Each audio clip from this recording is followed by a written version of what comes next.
Buenos días, buenas tardes o buenas noches. En este vídeo vamos a explicar lo que son los argumentos y los adjuntos. Estamos en esa parte de la sintaxis en la que estamos intentando desgranar los complementos del verbo. Primero de todo, lo que siempre digo, todo depende del verbo. Siempre en broma digo que el verbo es Dios, que siempre vamos a ir a mirar ¿qué complementos nos exige este verbo? ¿Qué significado tiene? ¿Por qué? Porque es nuestro paso número 1 en cualquier análisis sintáctico y también para reflexionar sobre esa sintaxis, ¿vale? El verbo nos indica siempre ante qué tipo de oración nos encontramos, ¿vale? Porque siempre miraremos qué tipo de predicado tenemos en función de ese verbo y los complementos que tengamos siempre dependen de ese verbo.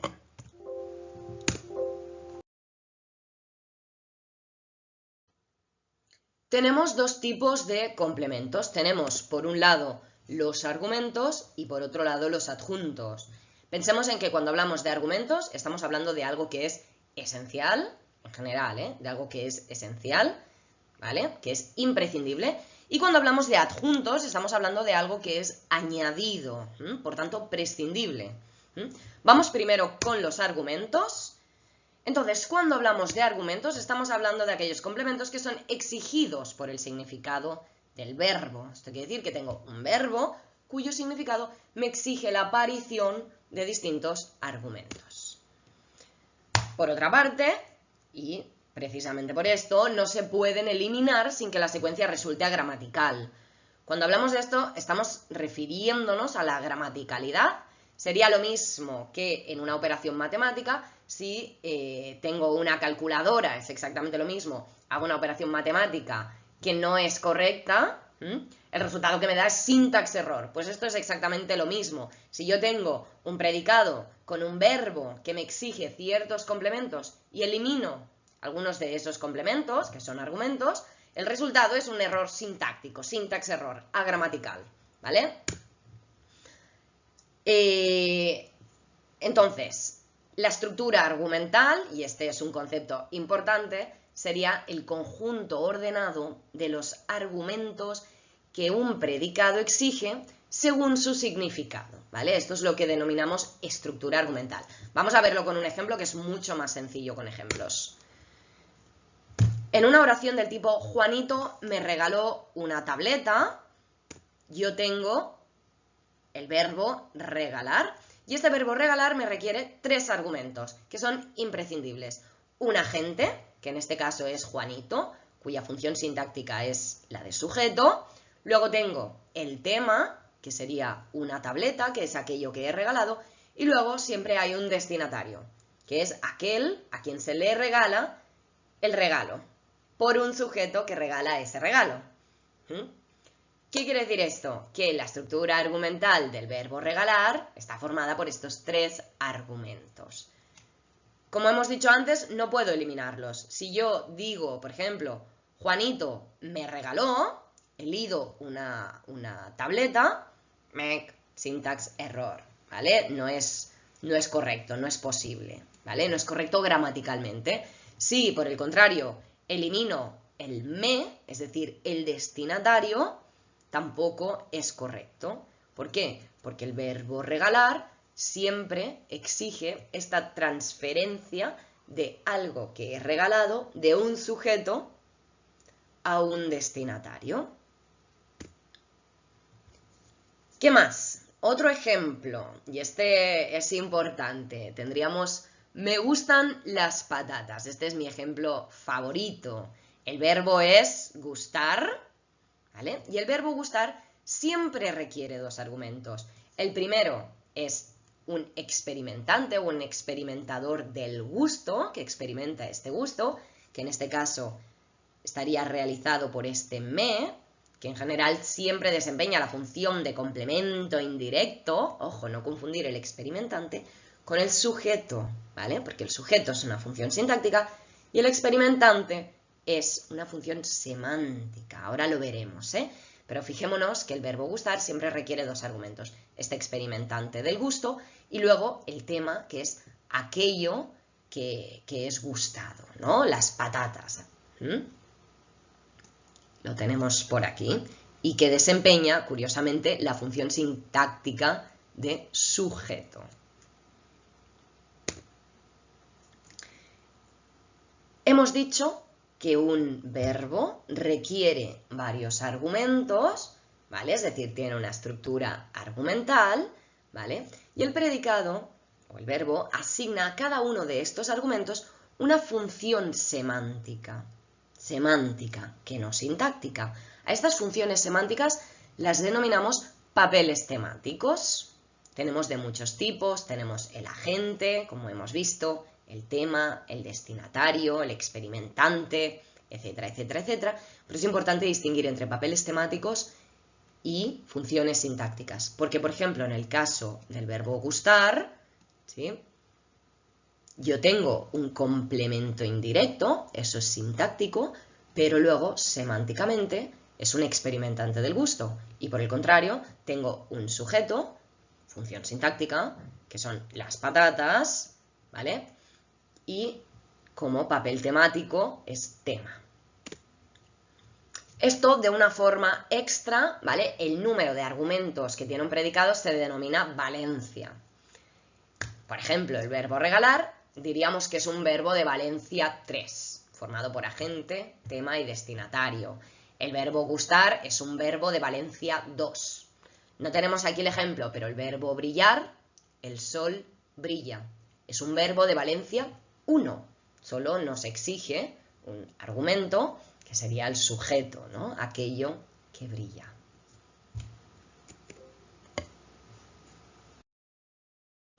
Por otra parte, tenemos los adjuntos. Estos adjuntos son también complementos, pero no están exigidos por el significado del verbo. Añaden una información que podríamos eliminar sin ningún problema, ¿de acuerdo? Sin ningún problema quiere decir sin que la secuencia resulte agramatical. Son, por tanto, eliminables, porque, y ahora lo veremos con ejemplos, no están exigidos por el verbo. Si tenemos una oración como la de Juanito me regaló una tableta, pero ahora en este caso tenemos Juanito me regaló una tableta el miércoles, nosotros hemos dicho que el verbo regalar requiere 3 argumentos, es decir, es de valencia 3.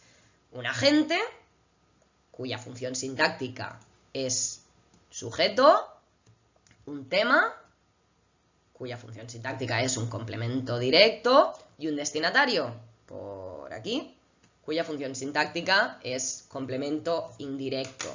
Lo que no requiere el verbo regalar es un complemento circunstancial de tiempo, ¿vale?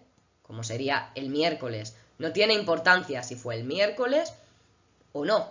Podríamos perfectamente eliminarlo. No podíamos eliminar una tableta, no podíamos eliminar el me, pero sin ningún inconveniente podemos eliminar el miércoles. Y la secuencia sigue resultando gramatical, no hay ningún problema. Vamos con otro ejemplo, porque una vez hecha esta distinción, veremos algunos casos que son un poco más complicaditos, divertidos. Vamos con el verbo correr. Dorotea corre en Galicia todos los años. El verbo correr tiene una estructura argumental en la que un sujeto, ¿vale? Por aquí tenemos el sujeto Dorotea, ¿sí? Corre. Es un verbo intransitivo, es un verbo predicativo, es intransitivo, no exige, por tanto, un complemento directo, no exige, de hecho, ningún otro complemento más que el sujeto cuyo papel temático es el de agente, ¿no?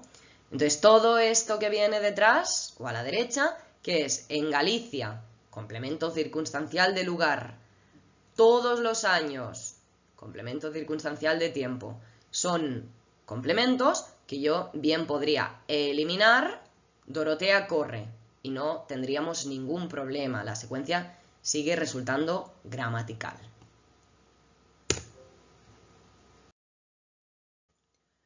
Pues bien, ahora que hemos visto esta distinción entre argumentos y adjuntos, podríamos ir a ver qué funciones sintácticas suelen ser argumentos, cuáles suelen ser adjuntos. Esto lo podemos deducir, pero más fácilmente, pues son argumentos, el sujeto, ¿vale? El complemento directo, el complemento indirecto, el complemento de régimen verbal y, ojo, porque también lo son el complemento locativo argumental y el complemento de medida argumental. Estos son dos complementos que por ahora dejaremos un momento a un lado, ¿vale? Y luego, por otra parte, tenemos los adjuntos, por aquí. ¿Y qué funciones sintácticas? Pues el complemento circunstancial. Ya sabemos que precisamente un complemento circunstancial se define por el hecho de que puede ser eliminado, sin que la secuencia resulte gramatical. Tenemos los modificadores oracionales y luego tenemos también el complemento indirecto. Ojito aquí, ¿sí? Porque un complemento indirecto puede estar o no exigido por el verbo, ¿vale? Y veremos que hay un tipo de complemento indirecto que llamaremos dativo, ¿vale? Que no está exigido por el verbo, ¿vale? Por eso siempre tenemos que ir a preguntarle al verbo, ¿tú qué argumentos exiges? ¿Qué complementos necesitas tú para funcionar en una frase? ¿Vale? Y por último, tenemos el complemento agente. Este complemento es solo en la voz pasiva, ¿vale? Pero para verlo más o menos claro, pues tenemos estos argumentos y luego los adjuntos. Y alguien preguntará, pero Remey, ¿dónde están el atributo y el complemento predicativo? Pues bueno, de acuerdo con la nueva gramática de la lengua española, de la Real Academia Española y de toda la Asociación de Lenguas, el atributo y el complemento predicativo estarían dentro de los predicados no verbales, ¿vale? Los vamos a dejar al margen de esta distinción entre argumentos y adjuntos porque tienen un funcionamiento realmente distinto. Y bien, ya para terminar, una vez hecha esta distinción, que puede plantear algunas dudas, vamos con aquellos casos que merecen mucha atención, ¿vale? Y vamos con la alerta. Fijaos, vamos con el ejemplo directamente. Si yo tengo una oración del tipo Dorotea reside en Barcelona, ¿vale? La tenemos por aquí. El verbo es residir. Y este verbo residir, porque lo primero que tengo que hacer es decir verbo residir, ¿tú cómo te construyes? ¿Vale? Siempre nos exige aquí, pues esto está claro, aquí no tenemos dudas, ¿eh? Tenemos Dorotea, es el sujeto, ¿vale? Tengo el verbo residir y luego en Barcelona. De toda la vida uno hubiera pensado que esto es un complemento circunstancial de lugar, ¿no? Bueno, expresa lugar, ¿no? Y en general, pues, bueno, podría serlo, ¿no? Pero voy a intentar eliminarlo. Dorotea reside. Error de sintaxis, agramatical. Vamos con otra frase. Vivo en Barcelona. Vivo. Parece que no lo puedo eliminar, ¿no? Y recordad que hemos dicho el complemento circunstancial es siempre un adjunto, ¿no? Leopoldo vive encima de un restaurante. Leopoldo vive. No puede ser. Siempre le diríamos, pero ¿dónde vive Leopoldo, no? Leopoldo vive, porque si no estoy usando vivir con un valor absoluto. Leopoldo vive versus muere, ¿vale? Leopoldo vive significa que no está muerto. Esto es otra cosa diferente, ¿vale? Pero en este caso yo tengo este encima de un restaurante. Es locativo, ¿sí? Expresa el lugar, pero no puede ser elidido, ¿vale? Y verbos ya un poco diferentes que no tienen tanto que ver con el residir o el vivir. Pone el informe sobre la mesa, ¿vale? Uy, sobre de la mesa no, sobre la mesa, lo tacho por aquí. Yep. O encima de la mesa, ¿vale? El verbo poner siempre nos exige poner algo, en este caso el informe, complemento directo, ¿vale? Sobre la mesa, en un lugar, alguien pone algo en un sitio. No podemos decir pon el informe. Ahí lo dejo sin resolver el caso, pero simplemente para ir pensando, tengo argumentos que son exigidos por el verbo, tengo luego adjuntos que no son exigidos por el verbo y que por tanto los puedo eliminar, y de acuerdo con estos ejemplos, en Barcelona, encima de un restaurante o sobre la mesa, no podrían ser adjuntos. Y hemos dicho que el circunstancial es un adjunto. Por tanto, ¿qué hacemos con esto? Lo veremos en otra ocasión. Si hay dudas, dejadlas abajo en los comentarios o por correo.